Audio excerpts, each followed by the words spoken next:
Harry has long been an advocate for tackling the stigma surrounding mental health, dating back to 2016 when he, Prince William and Kate, Duchess of Cambridge, spearheaded a national campaign called Heads Together.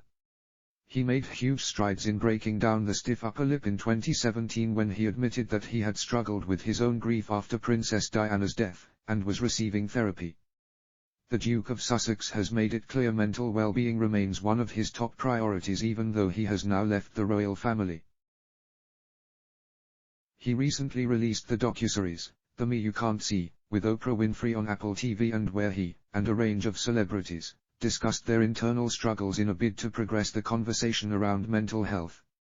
However, the Duke has also secured a job as Chief Impact Officer with the Silicon Valley company, BetterUp, subsequently prompting a wave of cynical speculation about why the royal took such a job. Royal writer Daniela Elsa claimed, "The Duke is not doing this out of the goodness of his heart. This is not a philanthropic endeavor or they would have told us." The company's CEO Alexei Robichaud refused to share what Harry's salary would be when he announced the Duke's new job, only admitting that the royal would join the leadership team as an officer of the corporation. But BetterUp has valued itself at £1.2 billion and has raised £217 million from venture capitalists, suggesting it would have pockets deep enough to pay a world-famous figure like Harry handsomely. Ms. Elsa continued, "Whether he's taking a paycheck, he has invested in the company with his own new fortune, or has been given stock in the startup, it seems highly unlikely Harry is doing this out of the goodness of his heart."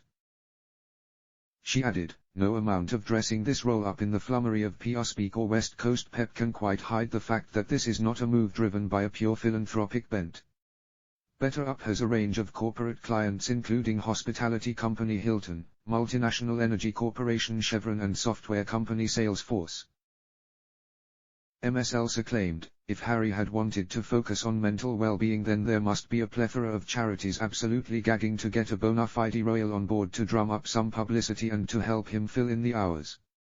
One of Harry's first post-royal appearances was also speaking at JP Morgan in Miami about mental health, the first indication that he was stepping towards corporations in his future.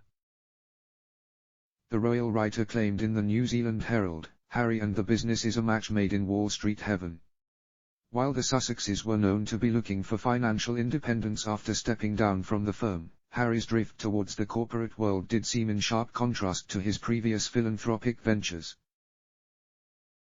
Colin Plamondon, US-based apps investor, even estimated that his new role could be worth between £500,000 and £2 million a year at a minimum including salary and equity. He said, "I'd expect Prince Harry to have negotiated at least 10% of customer value for people he brings over the first few months. With just 100 customers, that'd be worth at least £0.75 million and potentially as much as an additional £2 to £5 million. The Chief Impact Officer title is usually reserved for a marketing figurehead, but as a celebrity, Harry's affiliation would drive sign-ups with the brand which could lead to bonus deals for the Duke. Mr. Plamondon said, "Harry is unique, he actually brings revenue by bringing in prospects. He's more like an in-house influencer and less like a normal impact officer."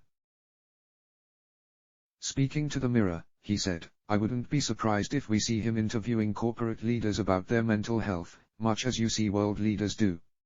He added that it was a win-win situation for Harry and BetterUp, much like Ms. Elsa claimed. Harry has already spoken a little about his new role.